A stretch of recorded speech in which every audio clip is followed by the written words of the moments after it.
Baguhan ka ba sa pagbobonsai? Sabi nung halaman, naku, mamumulaklak na lang ako kaysa paliguan ako ng ihi araw-araw. Baguhan ka ba sa pagbobonsai? Para maiwasan mong pagmamadali, isasuggest ko sa iyo ang mindset na to. Huwag mong hangarin na maging buo agad ang bonsai material mo. Ang mindset sa bawat material, step by step ang pagbuo.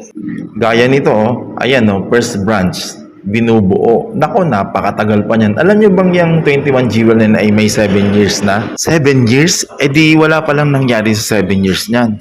Hindi, meron. Ang unang nangyari dyan, yung pinaka-base o yung trunk, nakikita nyo.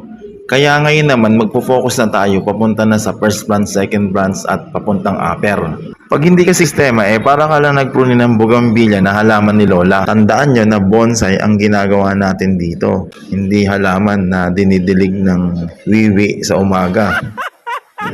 Diba? Para mamulaklak. Natatandaan ko kasi yung nanay ko dati, yan ang ginagawa. Kasi kidding aside, yan talagang pampabulaklak sa mga nagbubulaklak na halaman. Ikaw ba naman ang busa ng ihi pag hindi ka mamulaklak? Siyempre ayaw mo yun.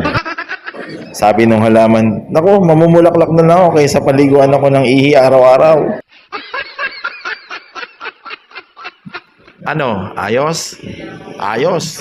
Ngayon, para bumilis na lumaki to, idirekta natin sa lupa. Yan ang solusyon.